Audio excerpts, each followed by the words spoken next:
Hello and welcome to Glasgow Love to You. And this evening we're joined by Joanna Szostek. Um, Joanna Szostek holds a doctorate in politics from the University of Oxford. Her research interests centre on the role of mass media in relations between states, particularly in the post-Soviet region. She is currently an associate fellow of the Russia and Eurasia programme at Chatham House and the Royal Institute of International Affairs. So welcome, Joanna. Thank you very much for inviting me. Glad to Okay. be here. No worries. And we've got Bernd who's helping us with IT, and then we've got Dee who's taking your queries on social media. So if you have any questions, just put them on X, in other words, Twitter, or Facebook. So Joanna, you've extensively analysed the competing political narratives amongst audiences in Ukraine. So what sparked your interest in Ukraine, in particular, its political discourse? So I've been researching the relationship between Ukraine and Russia probably since 2009, roughly. So that was when I started my doctoral research. And up to that point, I'd sort of been focusing much more on Russia. So I learned Russian language as an undergraduate student, and then went out there to work and did various things out there, sort of, learning about Russian language and culture first. But I ended up working for the BBC for a few years as a translator, and was watching sort of monitoring the Russian media for part of the BBC that's known as BBC Monitoring. So that kind of got me into the media space of Russia to begin with. But then I was sort of moving into postgraduate studies, and I'd sort of actually wrote my master's thesis about the Russian media. But I guess, I even back in those days, sort of 2008, 2009, I guess I was getting a bit bored of the Russian media scene, because even by then it was getting quite predictable and in a depressing way, because, Russia was becoming more and more authoritarian, the media was quite controlled. So when I was looking for a sort of, I guess, subject question to research for my doctorate, I sort of thought, it'd be interesting to expand my horizons a little bit and see, what else is going on nearby. And that sort of, I guess, I started to think more about Ukraine, and there was quite a lot of interest at the time in the idea of Russian influence on Ukraine, Russian soft power within Ukraine, and sort of how Russian influence was working. I wrote my PhD and had a chapter in there about Russian influence on Ukraine, a chapter in there about Russian influence on Belarus as well, and started to educate myself about Ukraine. Starting, I have to say and admit, from quite a low base, because I hadn't been taught much about Ukrainian politics as part of my education up to that point. I didn't speak Ukrainian at that stage. I spoke Russian quite fluently by that stage, but obviously, you sort of go to Ukraine, and I think I had assumptions that it would all be quite similar to Russia, and then I sort of gradually started to learn actually it's quite different. And you really do have to educate yourself about Ukrainian history and about the Ukrainian language and about the Ukrainian culture in order to really appreciate how politics works there, and to not go in there with sort of a load of Russia-centric false assumptions, basically. And it's been a privilege to be able to spend time in Ukraine since then, and to do more research projects there, because in recent years I've done much more research on Ukraine than I have in Russia for various reasons. Oh, that's fascinating. So you actually spent time there yourself? Yes. So I lived in Ukraine for about a year and a half as part of, for the purpose of conducting a research project that was funded by the EU, actually, and it's funded by the European Commission, looking specifically at sort of the reception of competing narratives. So my most recent research projects have mostly sort of looked at Ukrainian audiences. So I like to speak to people, citizens, ask them, what kind of media they follow, why they follow those media, how they interpret what they see in the news. Those have been the kinds of questions that I've sort of tackled in recent years within the Ukrainian context. I didn't completely stop, studying Russia and Russian politics and Russian media because, obviously the two countries are neighbors, and you can't really understand what's happening in Ukraine without a knowledge of what's happening in Russia, and likewise, you can't really understand what's happening in Russia without understanding what's in Ukraine politically. They're interconnected in a rather tragic way, obviously, audiences are my focus, and trying to understand how people make sense of what they see in the news. Okay, and so obviously we're at Glasgow Love to You, so we're interested in the kind of the EU relations. And so what's the current perception of the EU in Europe and Ukraine? So obviously in Ukraine right now, the war shapes perceptions of more or less everything. So I should also put the sort of caveat on what I say, which is that, in wartime conditions, conducting such things as public opinion surveys, it's pretty difficult. You have to put, wider margins of error onto your estimates. There are certain sections of the population that you can't access.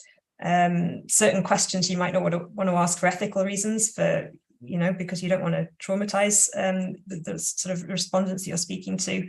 But with all that said, I think we can say that, most Ukrainians view the EU as an ally, a really important ally, in helping them to defend their states against Russian aggression. I think you can also sort of differentiate between different EU countries, because I don't, if you asked a Ukrainian what they think of France and what they think of Hungary, you would get quite different, probably, answers, for example. You can sort of look at the bilateral relationships and sort of see different perceptions there. But overall, the EU has had a pretty positive image in Ukraine for a long time, both, since February 22 and prior to that. The EU was very much held up as a sort of example, as a goal for Ukraine to strive towards. The sort of political leadership in Ukraine was very much, striving for EU membership before the full-scale invasion. So, overall, a really important partner for Ukraine. And then contrast then with the perception of Russia. Before I sort of logged into this discussion, I had a look at the website of one of the main public opinion survey companies that's based in Kiev, KIIS, it's called, Kiev International Institute of Sociology, and they have lots of data on there. If people are interested, you can check their website. They have an English language version. I sort of looked at what they've been asking, in polls recently about geopolitics, about, different countries. And as you would expect, the more recent polls relating to Russia are as negative as you would, as anyone would logically expect, given that Russia, what Russia has been doing to Ukraine for the past, year and a half. Well over 90% expressing, extremely negative views of Russia. And it's actually interesting that, immediately prior to the full-scale invasion in February 22, there was actually still a sizable chunk of the Ukrainian population that would express positive views, to a positive attitude towards Russia. And that's despite the fact, right, that the Russian aggression has been going on since 2014. It didn't start in 2022, but I guess for various reasons that there were still quite a lot of Ukrainians before February 22 that would say that, I have a positive attitude towards Russia, but now that's just evaporated entirely, pretty much. Yeah, like you said, I suppose that's to be expected. Yeah. And then going back to the EU, so can you describe Ukraine's aspirations to join the EU, and how strong were the voices, and where does that support for the EU come from, do you think? I mean, you can trace back, I guess, if you could make a distinction between the sort of politicians, political elite, and the sort of Ukrainian population more generally. And even if you go back to, say, 2013, which was when the so-called Euromaidan protests started, the revolution of dignity.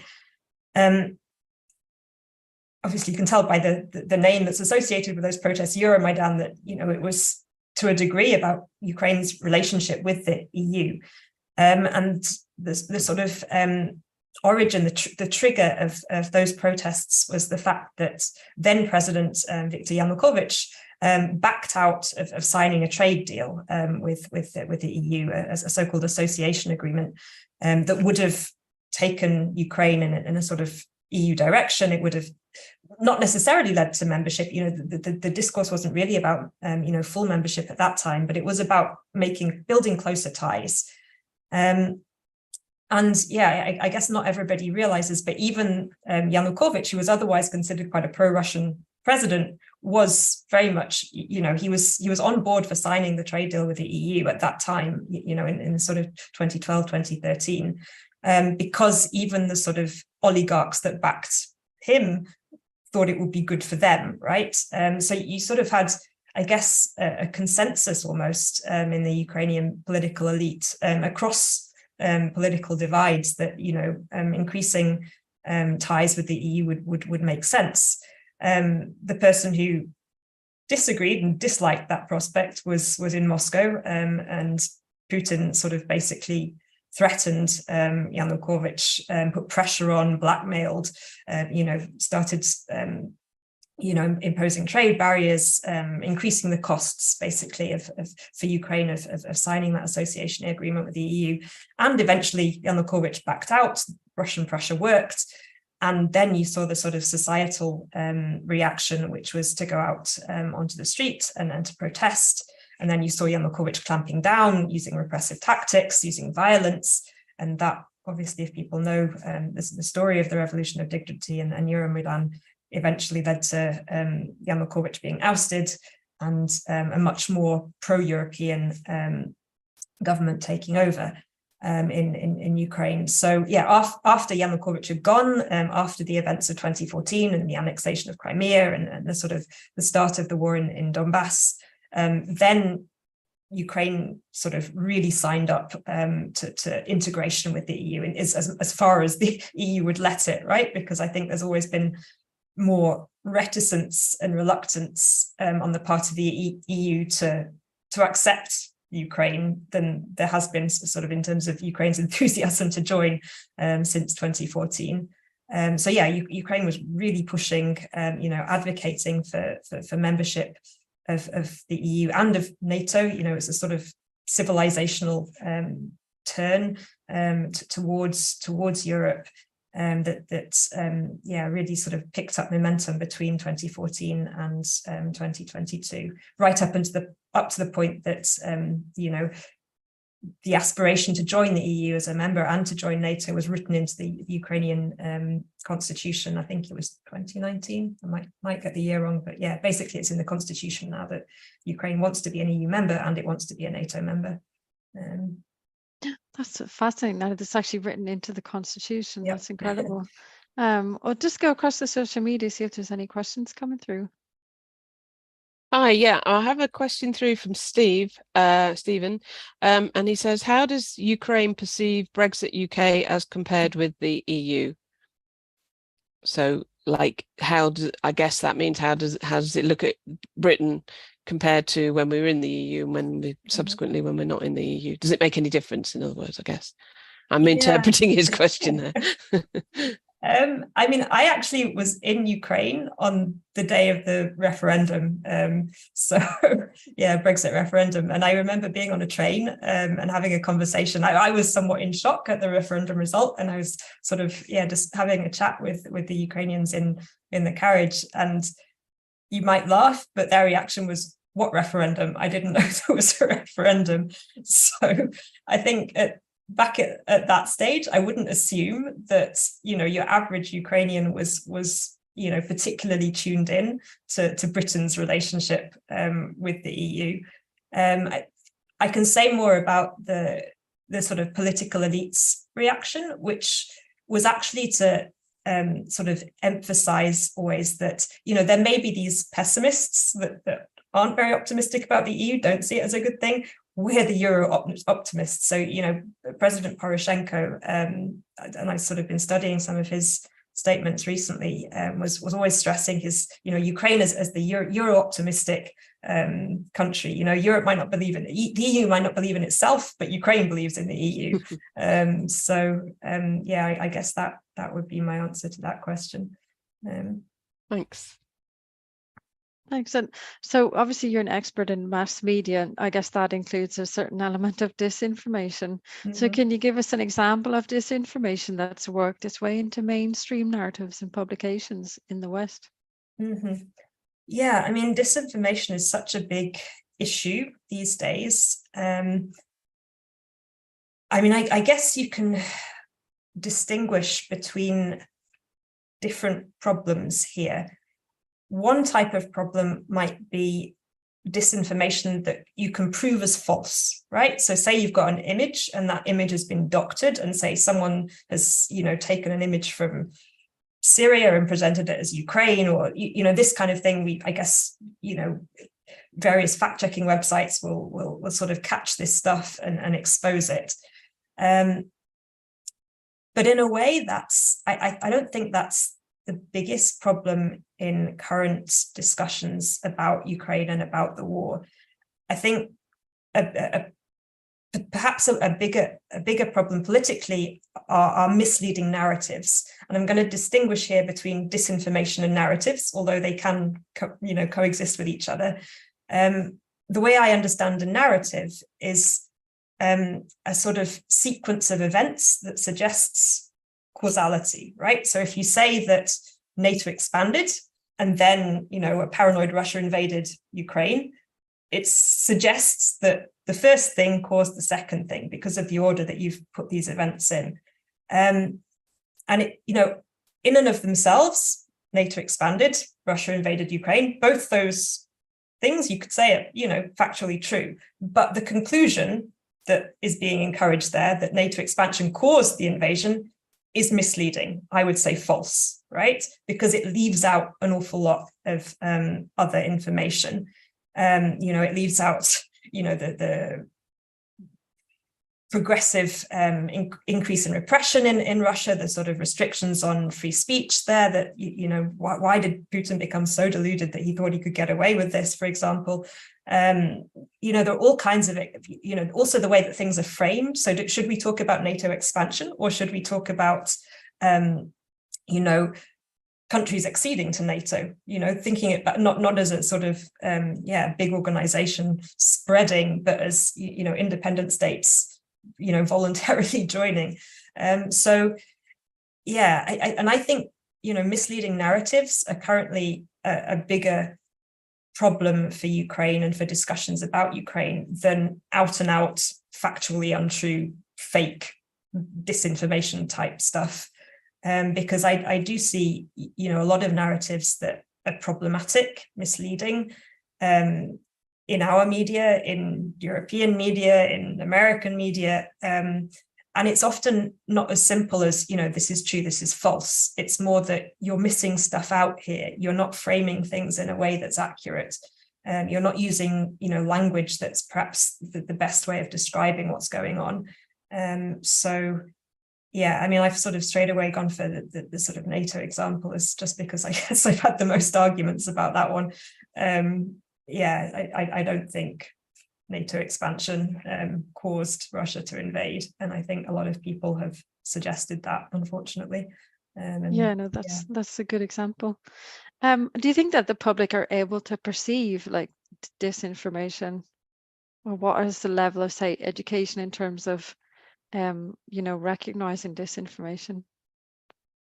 If we talk about people in general, I guess it, people's ability to navigate the media, to judge accurately the credibility of what's in the media can vary quite a lot. I don't think anybody is 100%, immune to sometimes believing things that aren't true.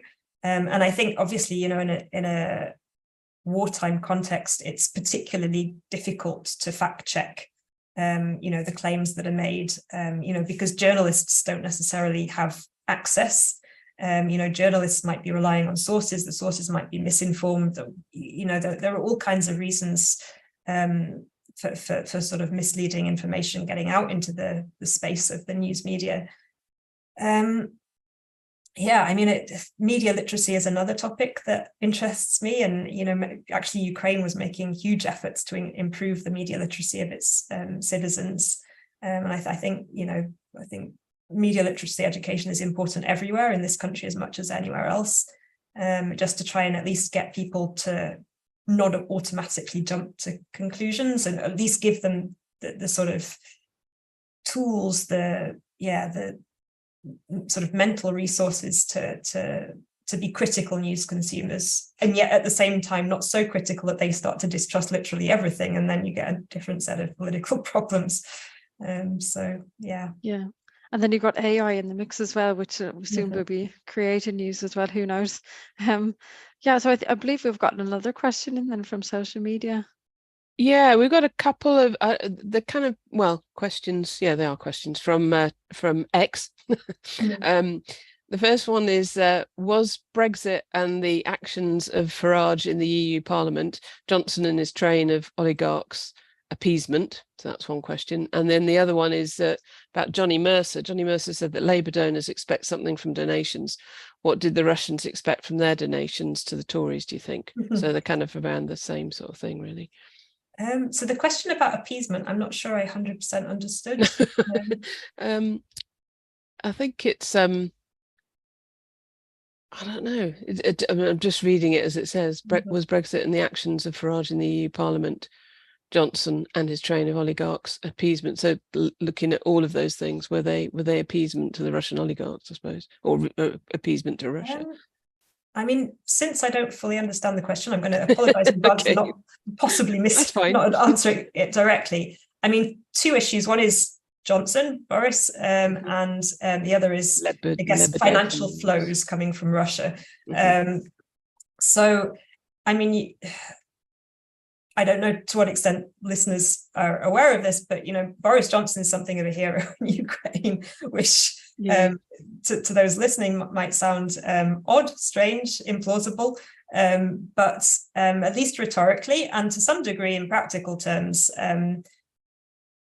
that sort of support for Ukraine was perhaps one of the few things that Boris really got right. He was fairly consistent in supporting Ukraine, and the UK in general has been a strong military backer of Ukraine. I wouldn't give Boris the credit necessarily for that. I think he perhaps inherited a sensible policy from people prior to him. But this sort of UK's military support for Ukraine is very much appreciated within Ukraine, and Boris has taken various opportunities to go and be photographed over there and capitalize on that politically.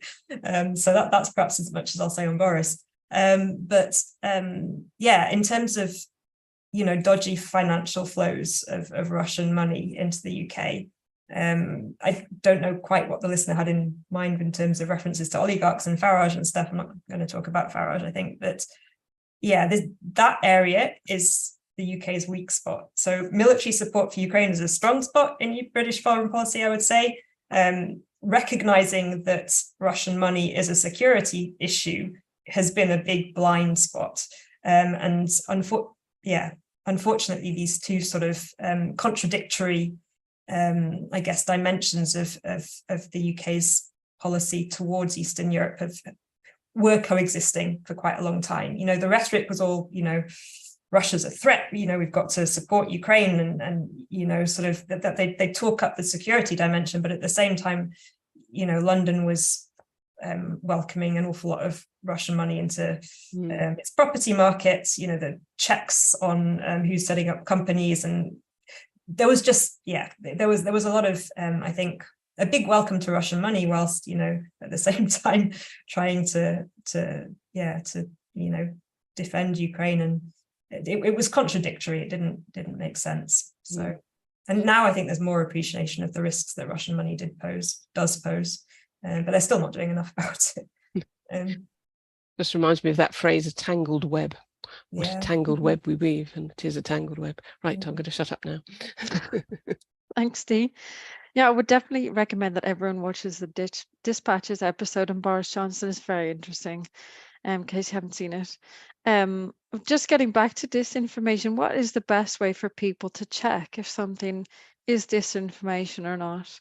Like, do you think that people should check for like 4 or 5 different resources and kind of triangulate the truth somewhere in the middle? I really hate this truth is in the middle thing idea, right? I don't think the truth is often in the middle. You know, I think, you know, if you have a flat earther on one side and a round earther on the other side, the truth is not in the middle there. There's a right and there's a wrong. So yeah, I would be wary of that whole approach. But even, you know, this sort of cross-checking, which also became a mantra and a slogan that has been promoted in media literacy education in Ukraine and elsewhere, you know, it's not a fail-safe approach, because what do you check against? You know, people can see something in the media, check it against another dodgy source, and they're no further towards sort of figuring out the truth of the matter. So I would say, you know, start by looking into the sources that you're using. I think particularly these days when so much of our news comes from, you know, posts on social media, it can be quite easy to not pay attention to where that news actually originated. You know, whoever's posting it, is that somebody you actually know and trust, or is it some random sort of poster who's got into your timeline because, you know, Elon Musk's been messing with the algorithms again, and who knows where it came from. So yeah, don't just sort of read things at a superficial level. I am also a sort of advocate for established professional journalistic sources. You know, not everybody loves the BBC. I recognize that. I could appreciate that, but I used to work for them, and they do train their journalists to a pretty high level, and they have a lot of mechanisms in place that are meant to catch you know, false information before it gets out. And it sometimes means they're slower. You know, you might see more rapid updates on social media than you do off of, I don't know, the Guardian or the BBC or whichever other, you know, sort of news source of choice you go to. But yeah, look for organizations that train their journalists in journalism, because I think that does matter. Also, look, even within news organizations, you can differentiate between the strengths of different journalists, right? And I also say that in respect to the BBC, because, you know, when I was working out there in Moscow, there were journalists that had worked there for years and years and years, knew the country inside out, knew the language, you know, familiar with the politics. And there were sort of parachuted in journalists who didn't have a lot of background knowledge and relied a lot on, you know, what other people told them. So look at the background of the people that you're sort of going to for information would be my tip. And the more you can kind of educate yourself about the sources that you're using, hopefully the better position you'll be in to sort of judge the sort of credibility of what's being said. And check your own biases, right? I have seen esteemed professors of politics retweet disinformation because it aligned with what they already thought. And it was just a quick, you know, they assumed it was right because it matched what they already thought, and they didn't bother, you know, looking into the source of the information. So that was actually going to be my next question of why do you think that people don't check? Is it confirmation bias, or that a mixture of different reasons? Yeah, often, you know, sometimes people are lazy, I think, don't check, lazy, just retweet, like, that kind of thing, share. Sometimes it's the sort of emotional response. I think sometimes I've been guilty of that. You know, if it's a news topic that you matters to you on an emotional level, you're going to probably be quicker to react. But sometimes it's better to be slower to react so that you can sort of look into things a bit more deeply. So yeah, emotions, biases, strong views, all those things are perhaps important as to why people are drawn towards disinformation. And just my own question, do you think, does Ukraine have a strong data protection law? And do you think that would that make a difference if it matched it with GDPR? And another question is, how can the EU, is there any way they could actually sanction people for spreading disinformation? So I don't know so much about the first question about data protection. I mean, I think that, because the Ukraine is now a candidate, has candidate status, right? So it's progressively going to be adopting sort of EU standards on a whole range of issues, and I expect that applies to data protection as well. But I can't honestly tell you about the current state of affairs with that. And what was the second question that you asked? Is there any way the EU can actually sanction people for spreading disinformation?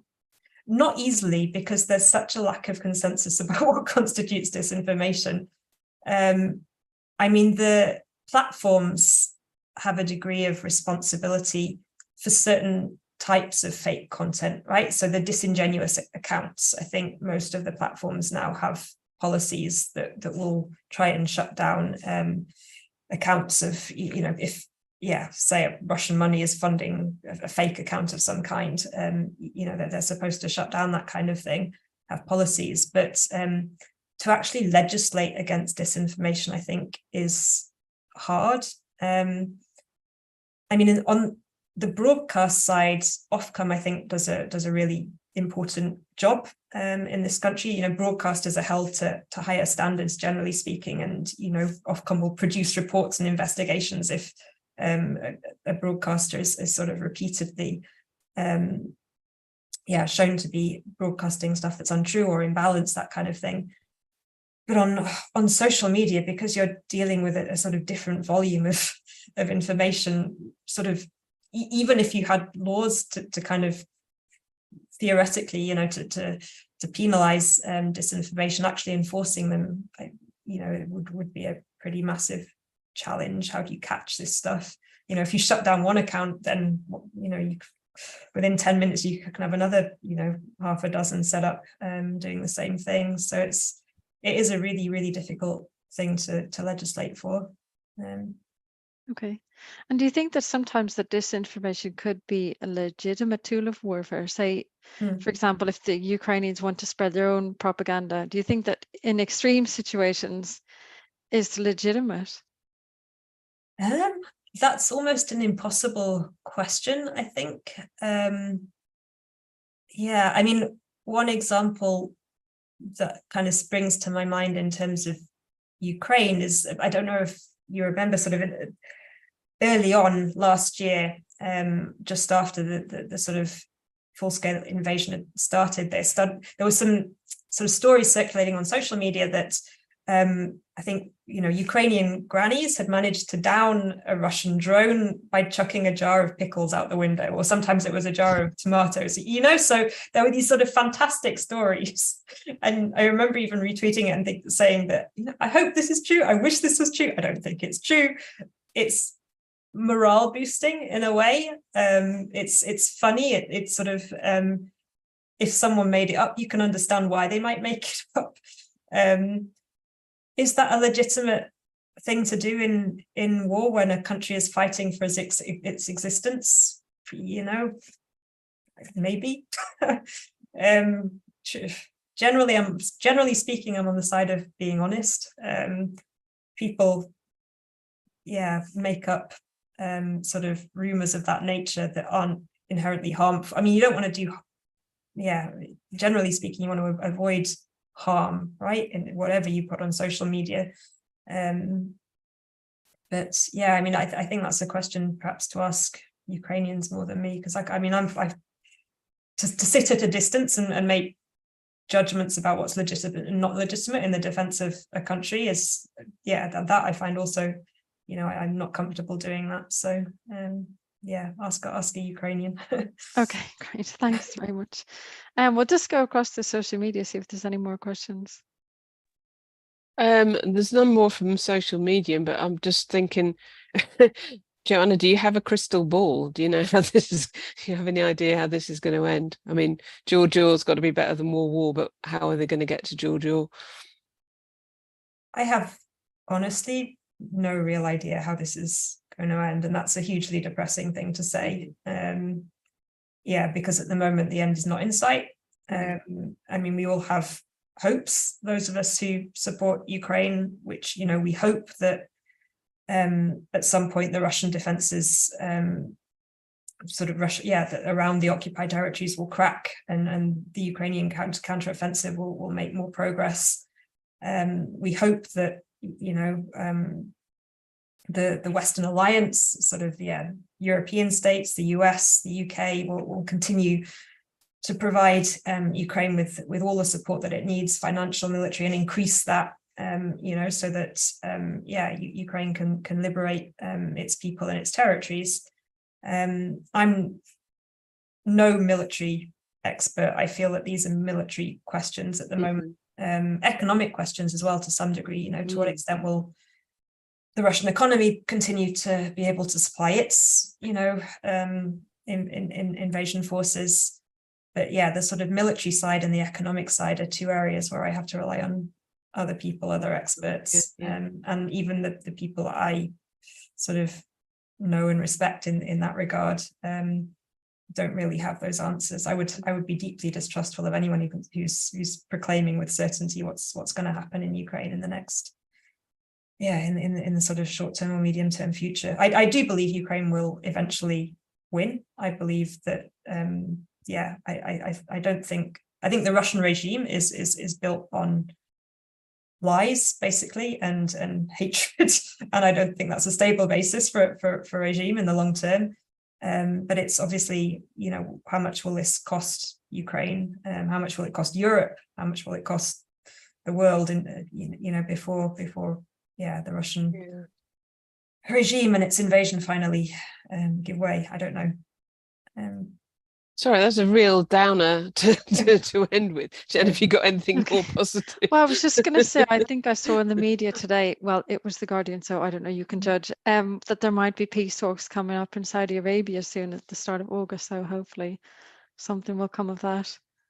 I mean, I think what kind of person wouldn't hope for peace? You just have to be sort of think carefully about what kind of peace, because if it's a peace that kind of involves Ukraine, you know, giving away large chunks of territory from which another Russian invasion could then start after a certain period of time, that's not much of a peace. And if it's, you know, if it's a peace that gives up on the Ukrainians that are currently facing, you know, repression and horrible human rights abuses in the occupied territories, that's also not much of a peace. So that's actually another narrative that is worth sort of flagging as potentially misleading, is that this Ukraine has some kind of choice between war and peace. It has a choice between, you know, basically continuing to fight for its survival or not surviving anymore until it reaches a point where the Russians withdraw. So